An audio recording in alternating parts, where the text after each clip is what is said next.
Umpama nyawang gajah iki sing disawang ki ora gur paham buntute, ora gur paham belalainya saja, ora gur paham apa jenenge kupinge. Oh, kuping gajah ki ngene, dia paham betul tentang kuping gajah. Itu namanya paham. Bahasa Arabnya al-fahmu lho, faham. Faham dalam bahasa Indonesia dari bahasa Arab. Faham buntute gajah. Faham tentang sikile gajah. Itu faham. Jadi faham itu hanya satu bagian, parsial tertentu, tidak universitas, tapi dia hanya fakultatif kan gitu. Tapi ketika kamu memahami gajah secara keseluruhan, ya buntute, ya belalai, ya kuping, ya sikil, ya motone, ya awake, bahkan jerune tentang ngasih ususe, jantungnya, paru-parune, lah secara komprehensif menyeluruh itu namanya fikih. Bismillahirrahmanirrahim. Qala al-musannif rahimahullahu taala wa nafa'ana bihi fid dharain amin. Bismillahirrahmanirrahim. Bismillahirrahmanirrahim. Kitab Al-Yaqutun Nafis.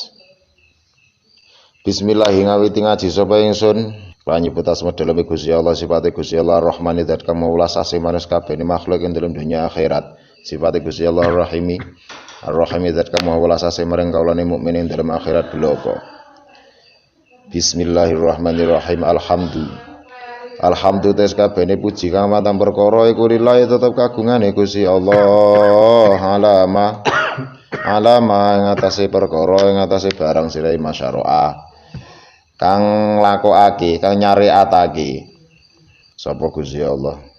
Minat dini saing agama wahada lan paring pituduh saka Gusti Allah ila sirati maring dalan al-mustaqim kang jejeg pun wi kitab matane saiki waca ngisore sarai.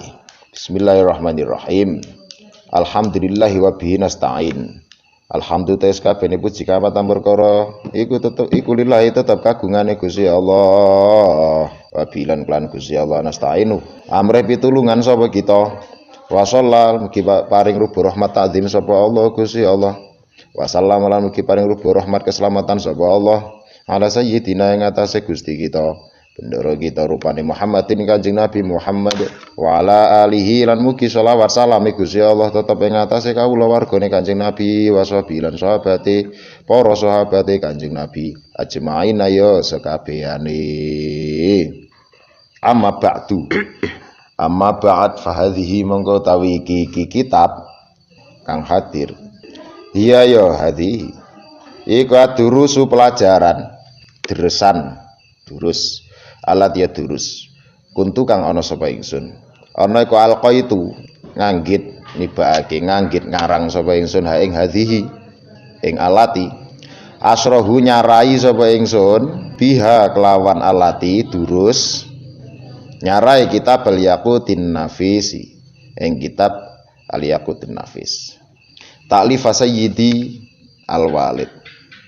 Ya karangane Gusti Ningsun, tuanku Al-Walid, Syekh Al-Walid. Bapak Kanjeng Bapak. Tas duru kang metu apa durus? Al-yauma ing dalem iki dina fi hadzal kitab ing dalem ikilah kitab. Arju ngarep sapa ingsun ngarep minallah saing Gusti Allah taala al-ikhlas ing ikhlas wal qabula lan ing qabul den tampa. Saya mengharapkan Allah menganugerahiku keikhlasan dan diterimanya apa yang saya lakukan ini. Muga-muga liku nglakoni iki ikhlas tur muga-muga liku nglakoni iki ditampa. Wa naf'alan ngarep sapa ingsun saking Gusti Allah ing kemanfaatan wawune atof ning lafat ikhlas wal qabul kuwi maktuf alaih wal intifa'alan ngalap manfaat bukan hanya memberi manfaat tapi saya sendiri juga bisa mengambil kemanfaatan dari kitab yang saya sarai ini. Muga-muga harapannya dari Allah dianugerahi seperti itu. Inna temen setune Gusti Allah iku sami'ud du'a zat kang maha midhangetake doa. Natakallamu qalilan an hadhil ayah. Natakallamu guneman sapa ingsun qalilan lan sekedhik kidhe an hadhil ayat sang ikilah ayat saya akan berbicara sedikit tentang ayat ini. Wahya ta ayat iku qaulu ta'ala pudikan Gusti Allah taala falaula nafar itu muka maring akhiri ayat ila akhiriha fafiha mongko iku tetep ing dalam hadhil ayat hissun utawa gegerei menyemangati alat tafaqquhi yang atase merdi-merdi fikih, merdi-merdi kepahaman, menyemangati kita untuk mempelajari fikih. Fit dini ing dalam agama, fikih ing dalam agama, fikih kuwi kepahaman tentang permasalahan agama. Mbok yo ana satu kelompok, satu golongan sing mempelajari, memahami agama. Ayat kuwi lak perintahe ngono. Lah fikih kuwi pemahaman sing apa jenis, bukan pemahaman paham biasa, bukan. Yang namanya fikih kan ada fiqhun, ana fahmun ya toh, ada fikih, ada faham. Lah bedane piye? Bedane fikih itu kepahaman secara komprehensif. Ngene, misalnya aku entuk informasi A, informasi B, informasi C itu menjadi pengetahuan. Pengetahuan ini bahasa Arab ya ilmu. Dari satu informasi ke informasi yang lain, saya bisa menyambungkannya. Misalnya aku ngerti iki enek gelas, iki enek banyu. Saya tahu apa itu gelas, saya tahu apa itu air. Terus saya bisa menghubungkan keduanya bahwa air itu bisa ditaruh ke gelas dan bisa untuk memudahkan saya meminumnya. Itu kan beberapa informasi, terus saya tahu korelasinya satu sama lain. Dan saya tahu sehingga bisa difungsikan seperti ini, itu menjadi pengetahuan. Ketika saya memahami satu bidang ilmu tertentu, beberapa pengetahuan itu tadi, terus aku iso menspesifikasi spesifik tentang hal tertentu saja. Misalnya aku mikir ke piye carane maca Quran bener, dan saya paham huruf per huruf, sambungan satu dengan yang lain, hubungan satu dengan yang lain. Apabila harokat ini bertemu dengan huruf ini, lakuilah. Tapi yang saya pikirkan hanya piye carane maca Quran sing apik, ngono tok to, sing bener. Itu saya paham, sehingga ketika saya memahaminya memunculkan suatu pengetahuan, keilmuan yang hari ini disebut sebagai ilmu tajwid. Kan to? Berarti saya adalah orang yang paham ilmu tajwid. Misalnya iki piye carane aku iso paham gramatika bahasa Arab. Iki secara bahasa, tata bahasane ngene, terus iki lafat iki ketemu iki, berarti kudu diwaca harokat iki, dan ini mengandung makna seperti ini. Kan informasi-informasi itu bisa saya hubungkan dan saya memahaminya. Lah kuwi nak faham, bahasa Arabnya faham. Jadi faham itu bisa menyambungkan beberapa informasi dalam satu spesifikasi tertentu sehingga memunculkan suatu bidang tertentu dalam fan keilmuan tertentu, wi faham. Tapi kalau fikih itu lebih luas lagi. Al-fiqhu itu bukan hanya kamu paham ilmu fikih sebagai bidang keilmuan, sebagai suatu kelompok keilmuan, bukan fikih pengertian definisi umum itu tadi, tapi ilmu fikih bukan hanya kamu paham ilmu fikih, kamu paham ilmu tajwid, kamu paham ilmu tasawuf secara bidang spesifikasi ilmu tasawuf saja, sing ranah hati, ranah batin, ranah spiritual. Kamu paham ilmu nahwu, kamu paham ilmu sorof, kamu paham ilmu tentang kimia misalnya, kamu paham ilmu fisika, kamu paham ilmu biologi, kamu paham ilmu tentang fisika kuantum yang lebih lembut lagi, kamu paham ilmu epistemologi, kamu paham ilmu tentang eskatologi misalnya, eskatologi dalam Islam dan lain sebagainya, hal-hal seperti itu. Kamu paham ilmu tentang kehidupan, kamu paham ilmu sosial, kamu paham ilmu keuangan, ilmu ekonomi, kamu paham ilmu birokrasi dan seterusnya. Lah dari pemahamanmu semua itu, paham A, B, C, D, F, G, berbagai macam bidang itu tadi, kamu bisa menarik benang merah dan bisa menghubungkan satu dimensi ilmu ke dimensi ilmu yang lainnya, dan bisa menimbulkan suatu pemahaman yang lebih luas sehingga lebih memudahkan kamu mengerti dan memahami segala sesuatunya lebih komprehensif lagi, dan itu pasti tidak bisa tidak pada akhirnya lebih mendekatkanmu pada Sang Pencipta itu sendiri. Karena semakin kamu mengetahui, memahami sesuatu itu lebih meluas dan lebih banyak hal, pasti keri-keri kamu akan ditarik untuk memahami awal mula kehidupan. Suwe-suwe arahnya mesti ngono. Sehingga kamu tahu asal usulmu, lah ujung-ujungnya ketemu Gusti Allah. Lah fikih itu pemahaman yang seperti itu loh. Paham ya?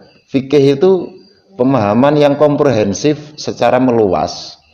Jadi wong sing alim fikih pada akhirnya pasti khosyatillah, takut kepada Allah, pada akhirnya pasti wali. Nah, awal mula fikih kan ngono. Sebelum fikih menjadi spesifik bidang pemahaman tertentu loh. Jadi memahami cara istimbat hukum, memahami dalil, Quran, hadis, ijma, qiyas, dan berbagai macam bahan-bahan dalil itu diolah, tapi yang dipahaminya hanya secara zahir saja. Misalnya iki sholat iki hukumnya apa? Cari dalilnya. Oh ini carane piye ngene. Berarti iki mlebu rukune sholat, iki mlebu syaratnya sholat, iki mlebu sunai. Oh sunnah iki ternyata ada yang hayat, ada yang abaat. Fikih pada akhirnya khusus menangani hal seperti itu. Sing ketok njebot tok.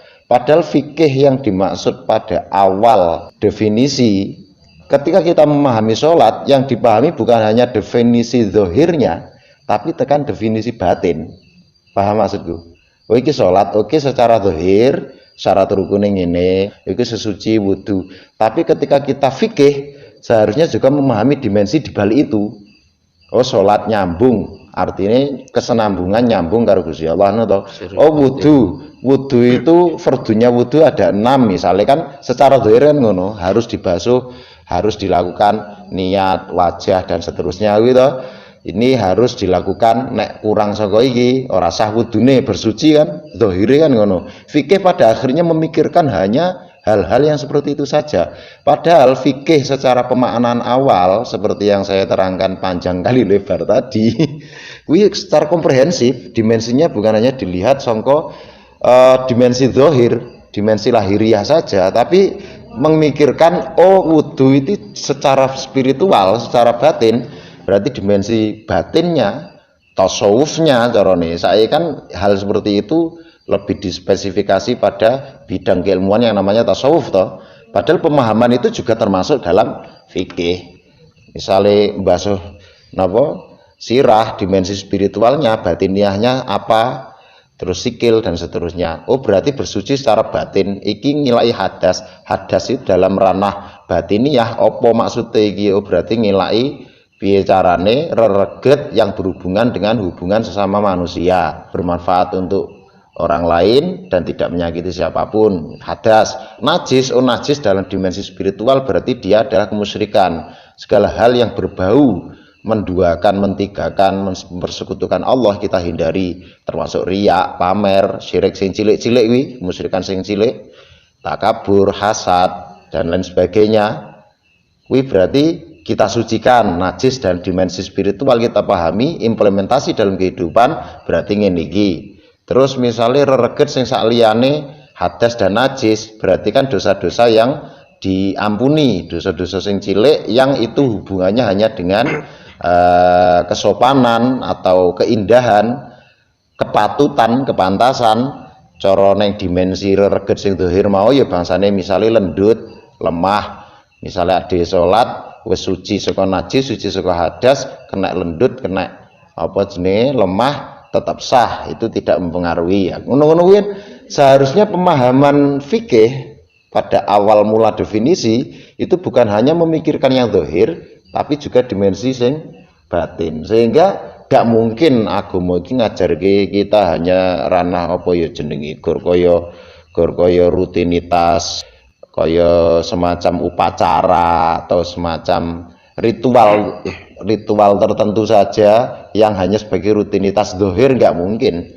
Neng masalahnya ketika semua pemahaman zahir, batin dan berbagai macam aspek bidang yang sangat banyak itu tadi dijadikan dalam satu pembahasan, kita fikih kandeli sepiro terlalu luas, sehingga para ulama dulu ya sudahlah, ketika kita menamai bidang keilmuan itu sebagai fikih, kita khususkan saja yang kita selidiki, yang kita tarik kesimpulan dan seterusnya adalah yang kita bisa lihat tampak mata wae, sing zahir wae. Pokoknya hukum secara zahir, hukum dunya lah, hukum dunya. Melakno Imam Ghazali iki ngarani ilmu fikih yang kita pahami sekarang itu sebagai ilmu dunya. Karena untuk menjadi ilmu akhirat harus ada kesinambungan dengan ranah hati. Atine ya kudu ngono kan ngono to.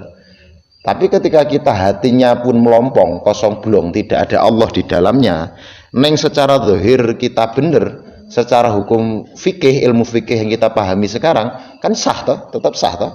Ada sholat penting secara fikih zahir kita moto iki beres, syarate, rukune dan seterusnya wis beres kan sah meskipun atine misalnya sama sekali tidak nyambung dengan Gusti Allah. Kekhusyuan khudurul qalbi tidak ada misalnya, kan tidak dibahas. Melakno Imam Ghazali ngarani ilmu fikih yang kita pahami sekarang itu sebagai ilmu dunya. Tapi pemahaman fikih secara bahasa fikih itu sendiri sebenarnya mencakup pemahaman dalam semua aspek.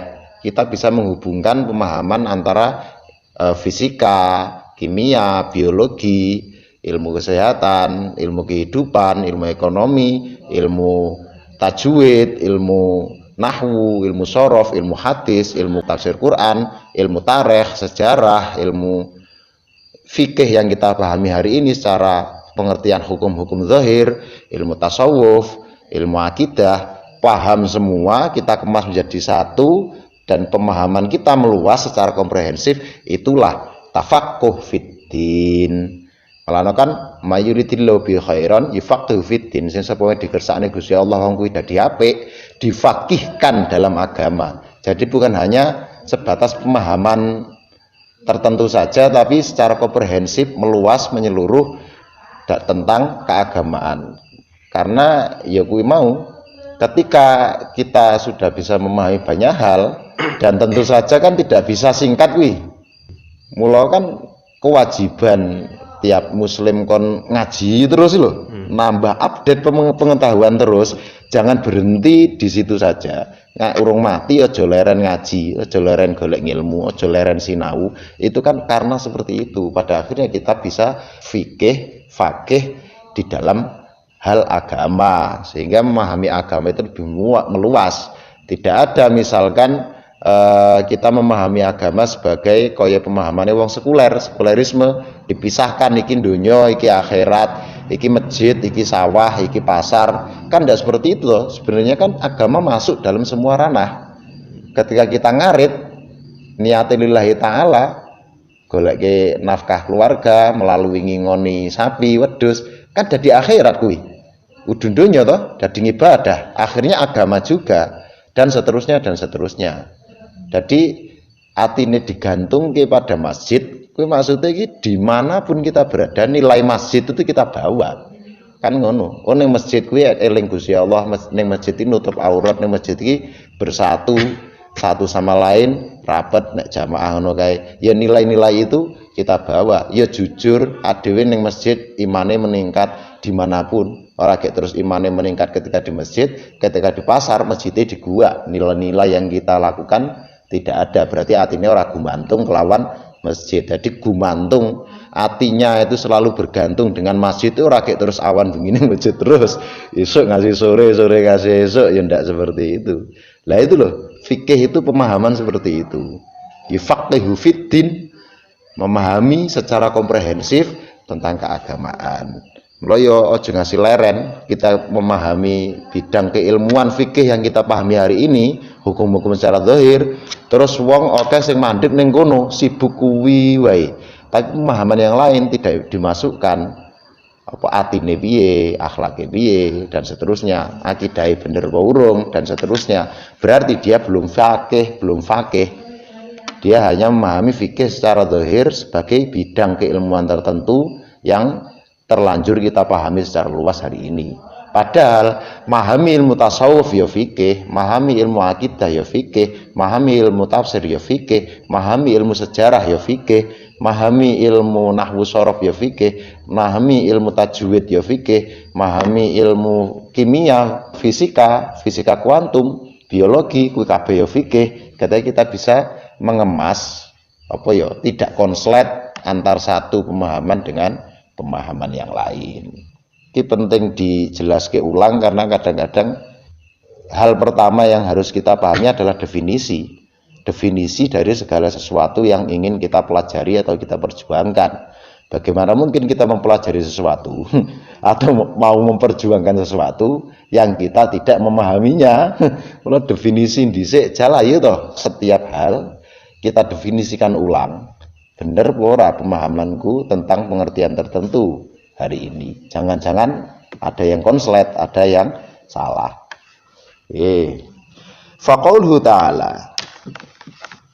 Faqauluhu ta'ala mengkotai pengendikan Gusti Allah Ta'ala falawla nafar rupane kaul ayat falawla nafar kuwi halla nafaro ay halla nafaro mbok yo ana suwijining pantan suatu kelompok tegese mbiyen kan kabeh semangat jihad to, kabeh semangat mangkat perang membela tanah airnya Madinah ketika ada serangan atau ancaman kan ngono-ngono kuwi to.